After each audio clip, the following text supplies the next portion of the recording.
Welcome to the Overcommitted Podcast, your weekly dose of real engineering conversations. I'm your host this week, Erika, and I'm joined by... Hey, I'm Bethany. And I'm Brittany. The three of us met working on a team at GitHub and quickly realized we are all obsessed with getting better at what we do. So we decided to start this podcast to share what we've learned. We'll be talking about everything from leveling up your technical skills to navigating your professional development, all with the goal of creating a community where engineers can learn and connect. Today on Overcommitted, we are opening up about what may be contributing to a sense of burnout and how we can balance our ambitions with the pressures of 10x development and an always-on working. According to the numbers, our industry is facing a paradox. The opportunity to work from home and use AI assistants promise increased productivity and work-life balance, but data reported by Lead Dev reveals that 66% of tech workers report experiencing symptoms of burnout, with a staggering 22% facing critical levels, a figure that now exceeds even the height of the COVID-19 pandemic. For our discussion, we'll define burnout as a state of exhaustion, cynicism, and reduced efficiency caused by prolonged stressors, including work pressures and intrinsic factors such as mental stress or job insecurity. So let's start with, do you feel like you're facing some level of burnout? And if so, what are some of the major contributing factors? For me personally, I don't think I'm facing burnout. I think on my team, I've been able to strike a good balance of having times where I'm pushing and then times where I'm more reclaiming that energy. And I feel like I've been able to communicate that a lot better. But I have definitely encountered burnout conditions previously in my career. And I think it's taken a lot of confidence and having to get over a lot of that imposter syndrome to have that ability to say no, to push back and say, okay, I've done my pushing. I'm now going to take it easy for a bit and reclaim energy, because I mean, it's like how you get a good ergonomic keyboard for your wrists to protect your wrists. Like you also have to protect your brain too and protect your So it sounds like so much. you've experienced burnout in the past, but at this current moment, you're not feeling burnout. Yeah, definitely.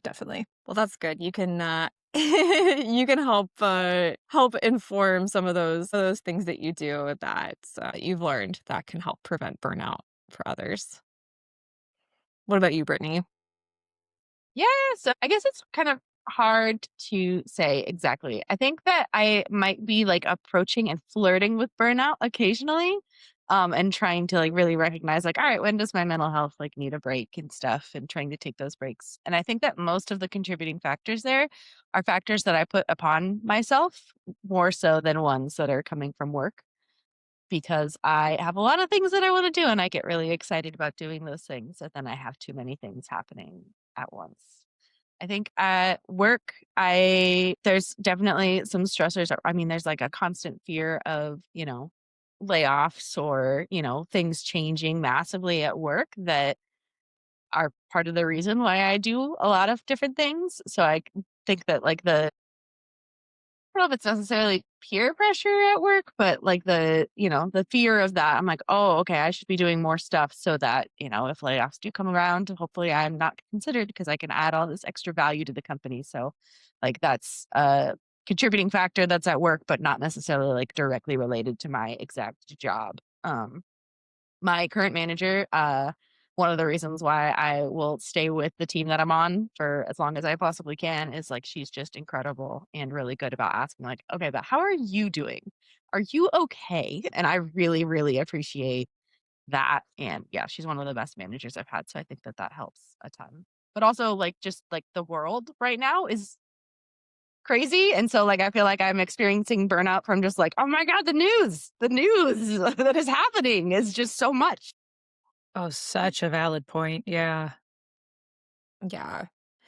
Yeah, I mean, it's definitely true that there's things that we can do and control and help, but there's also things are outside of our control that are these contributing factors and can kind of take you over the edge if you're at that kind of like level of stress that feels like somewhat manageable and then something happens that like pushes you over the edge.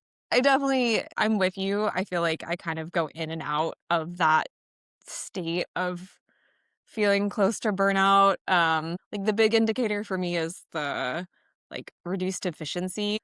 I've definitely had those days where I like sit down and I feel like I go through the whole day and I get nothing done because I can't find the motivation. And like that's usually a sign to me that something's not quite right because usually like in my current moment I feel motivated. I like feel like I can approach the start of the day and like, you know, take on the work and like actually get it done. But yeah, I think you're talking about kind of the human factor and like having people check in with you and like yeah, I do definitely feel like that's a big factor for me of like feeling safe and feeling like I have people who care about me. Yeah, like it's almost never really about the work for me. Like I don't I don't care as much like what specific tasks I'm doing. Like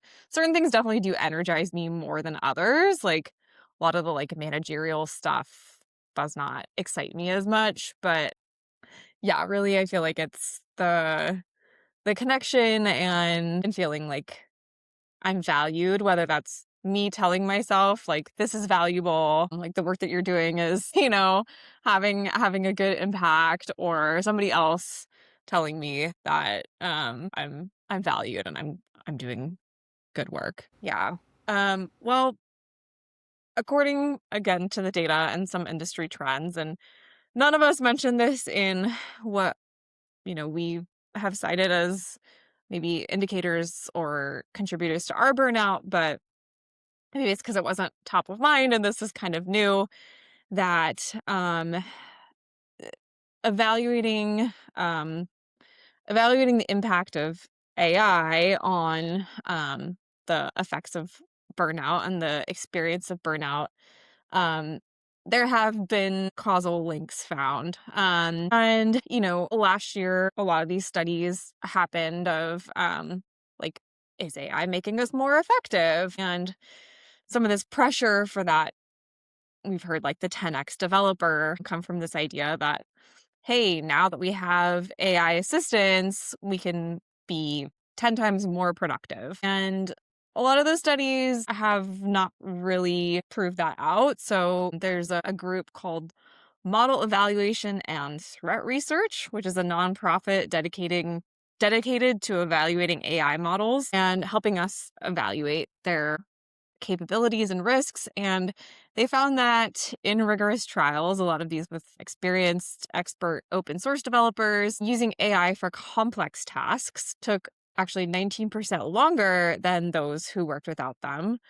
And other studies have found from various security groups, since AI models are trained on historical data, they often reproduce outdated patterns or vulnerabilities. Studies have found that up to 30% of AI generated snippets contain security issues like SQL injection or cross site scripting, which were previously considered solved problems in most modern frameworks. So, as we know, AI is not magic and requires thoughtful context management and code review to use well in software projects. So, I guess, first of all, does any of this kind of ring true to some of your own experience? Has kind of shifted the way that you approach your work as far as creating code versus mastering context? Yeah, I think that this does make a lot of sense. I've noticed recently that there's sort of a divide in AI tools that are out there where there's like the synchronous tools like code completions and chat, I guess is pretty synchronous because you're asking questions and getting stuff back. And then there's the asynchronous tools that are like the agents where you're delegating tasks to them. And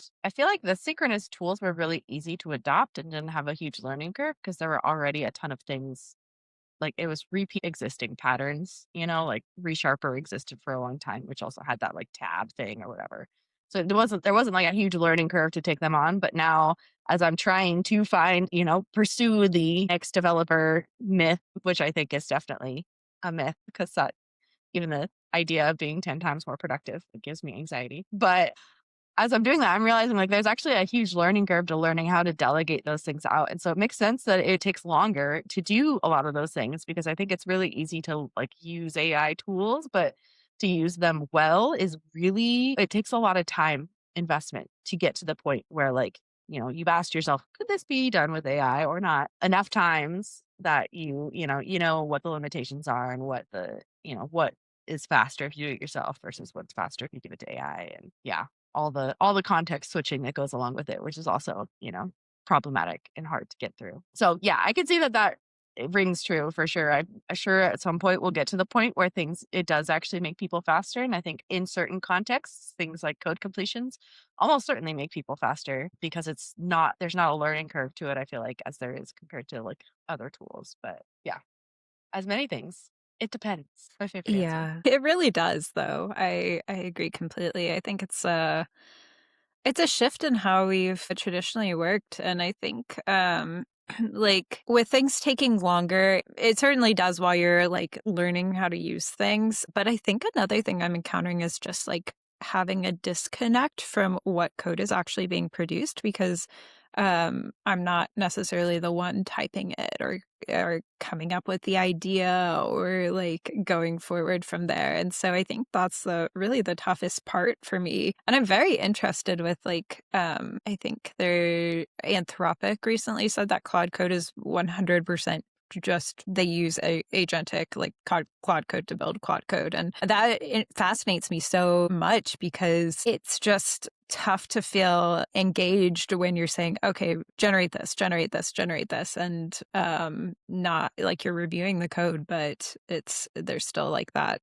disconnect. And I think that's the piece that I'm really trying to like rediscover as like part of learning this tool set because it's so hard to be like, I mean, we're engineers. We signed up to solve problems, and it's hard when you're not necessarily the one solving the problem anymore. You're just delegating it to something else to solve that problem. And I'm sure that's like been a historical issue. Like managers probably encounter the same thing, but they're solving problems in different respects. So it's definitely an interesting space right now. It definitely does feel like almost like a managerial role that you step into because you're delegating all of these tasks out.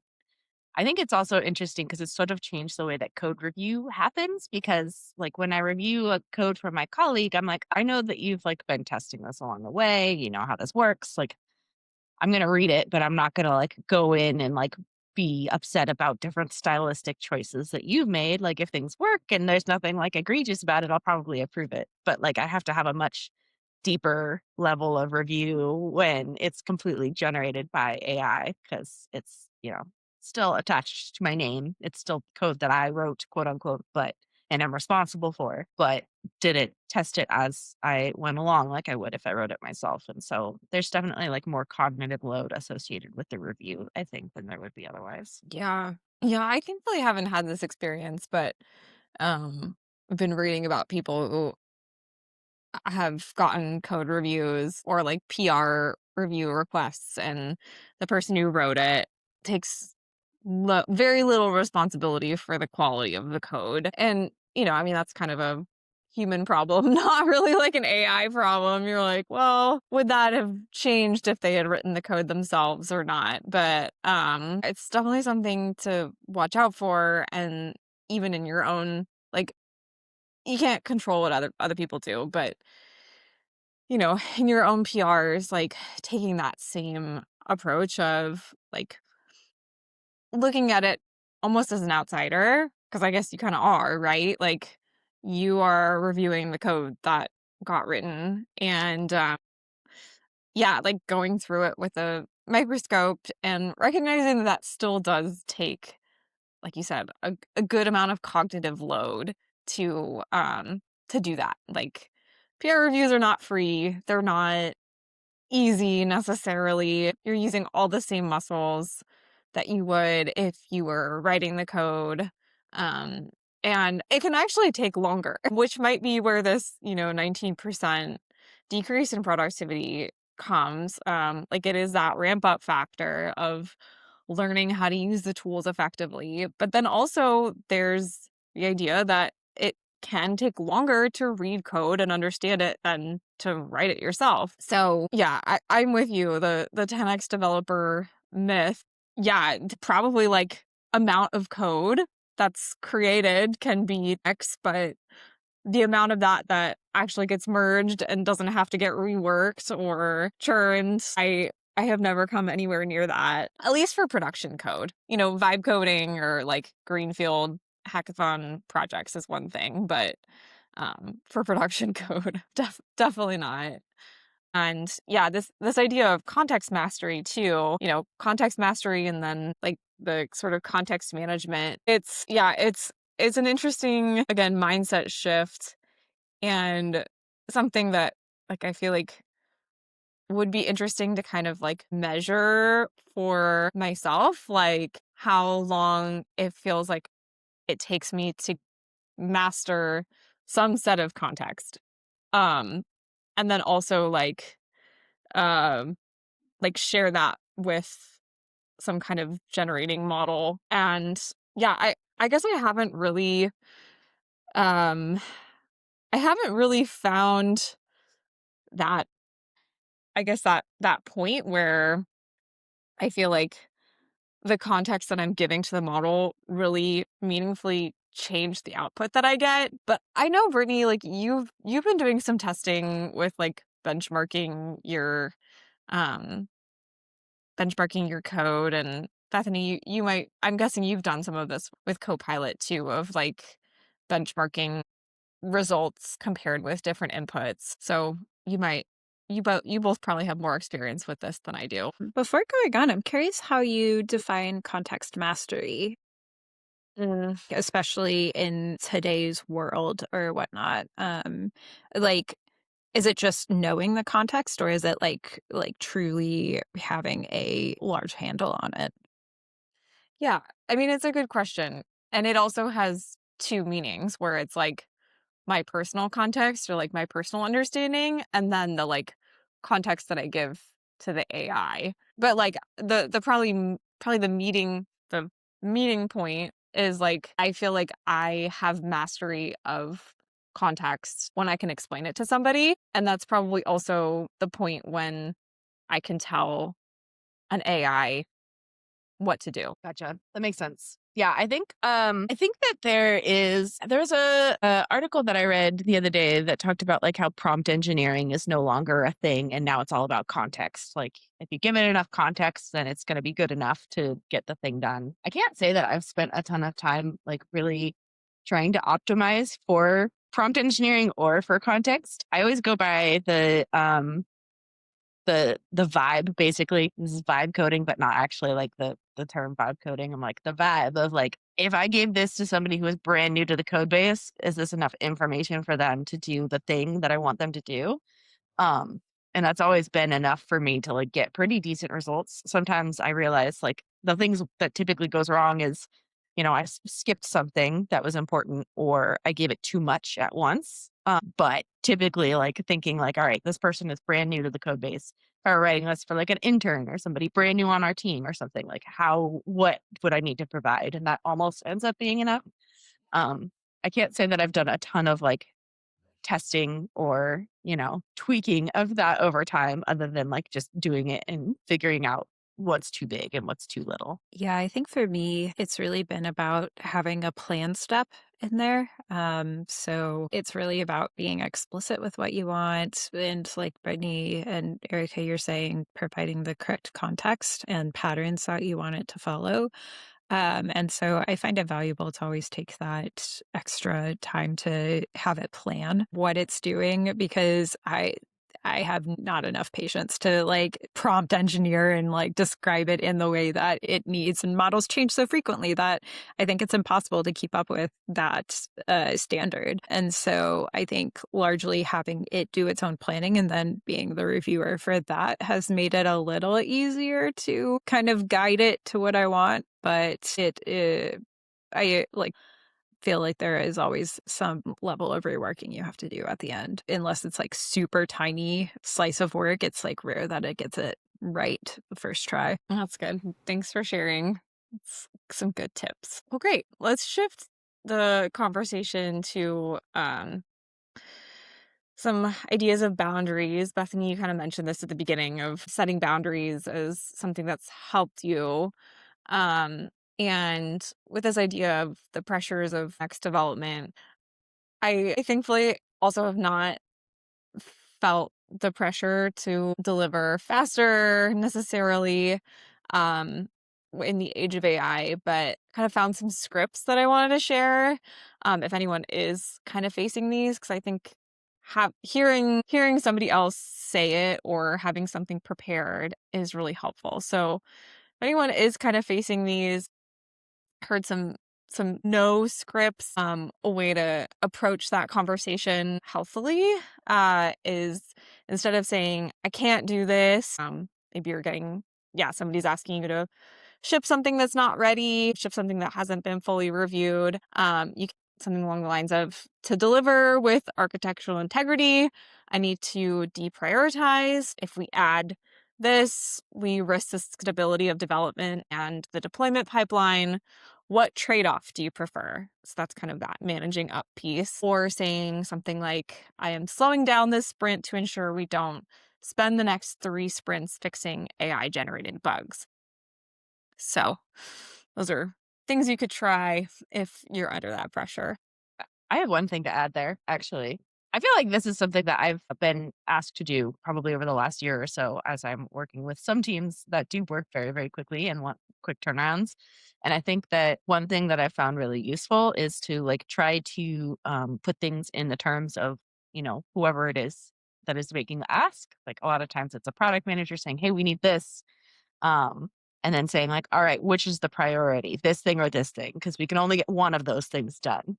Um, and I feel like that has been really useful to level set and be like, all right, we can only do so many things. You pick which one you want me to work on. And I'm happy to do that, but we can't do both. And I think being really honest and upfront about that is just better for everybody, just to level set expectations and also to, actually deliver a working thing at the end. There's still a lot of things that end up getting deprioritized, after we had already started working on it. But I think that's just the nature of work right now. Like everything's moving so fast that sometimes we realize, we don't need that.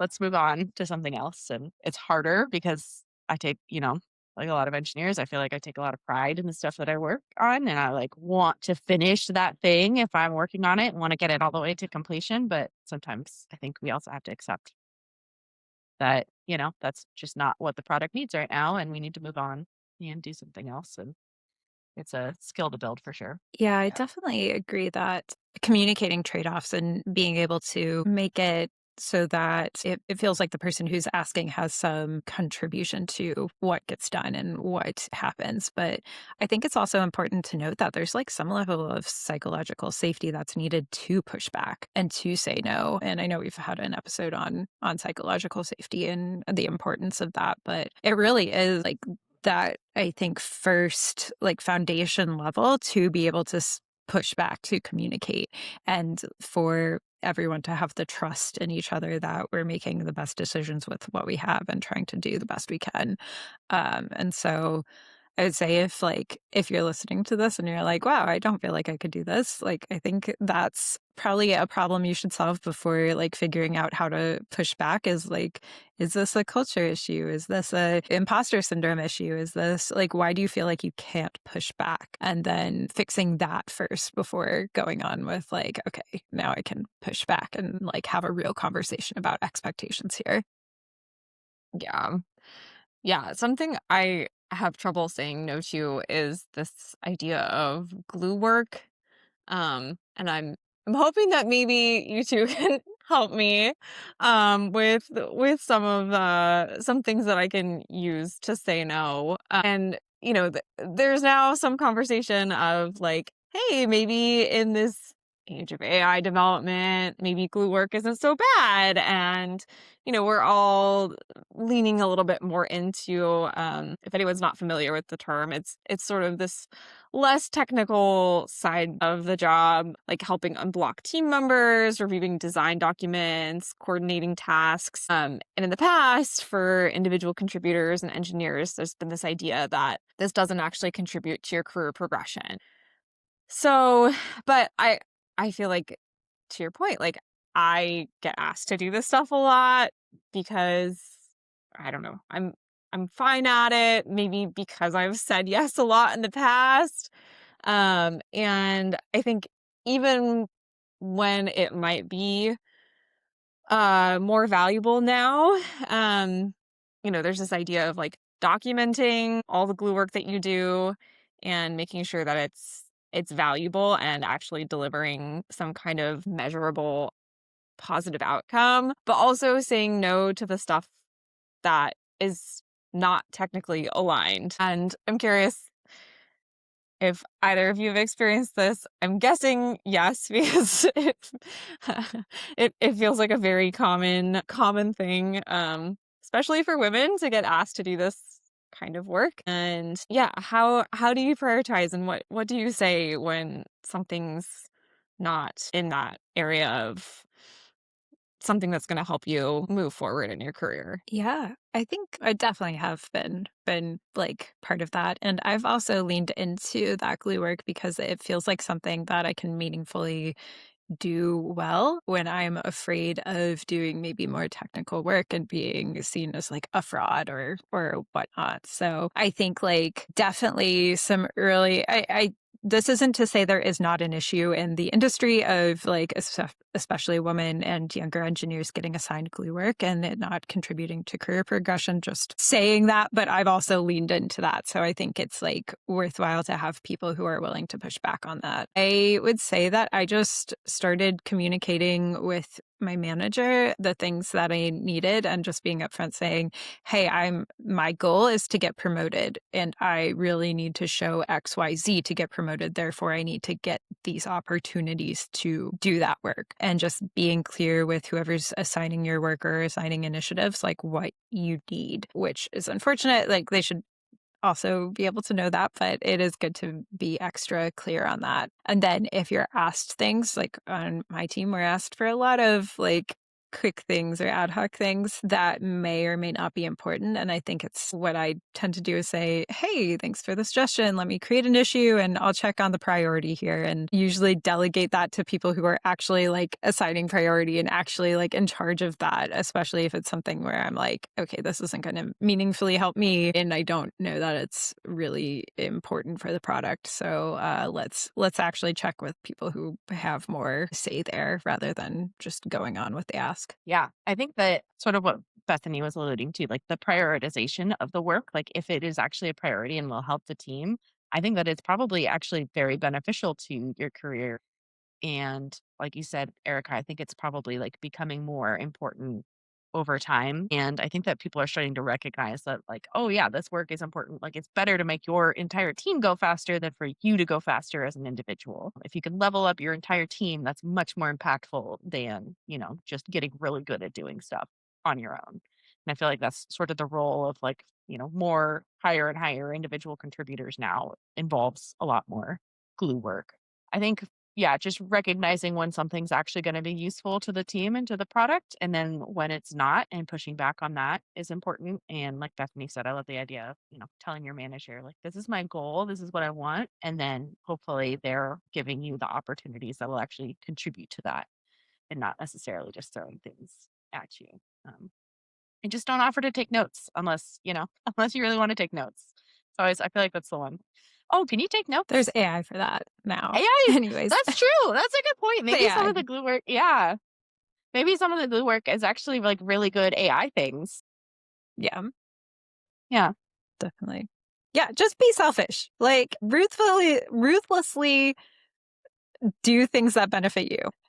Yes. And that's hard. It's hard to do. Yeah.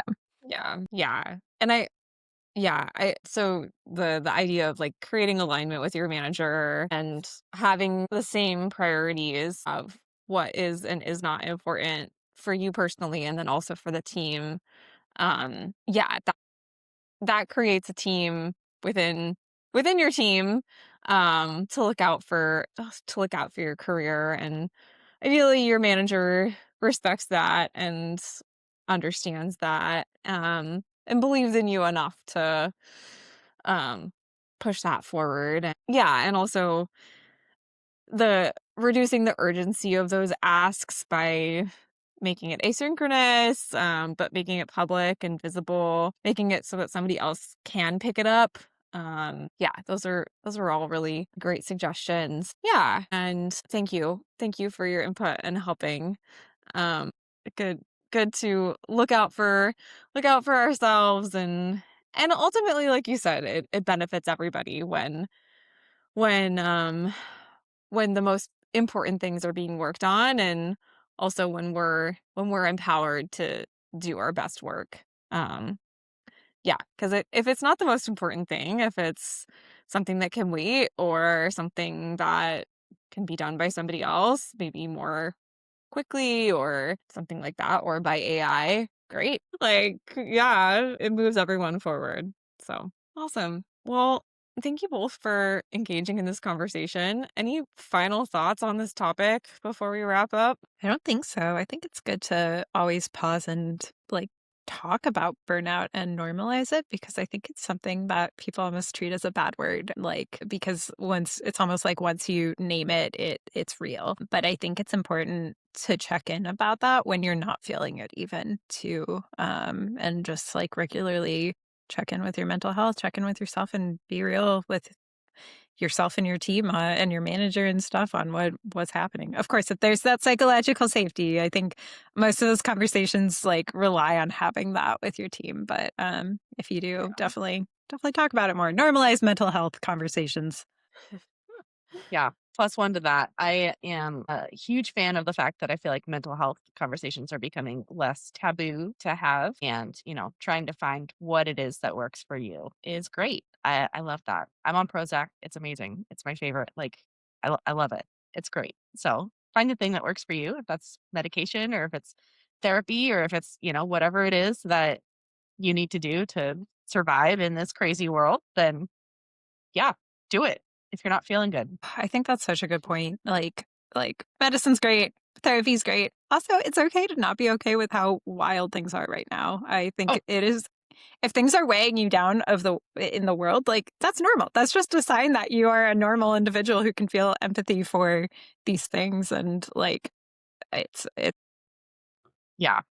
Yeah. If what you can do is the bare minimum to get through, like, I think that's fine right now. Yeah.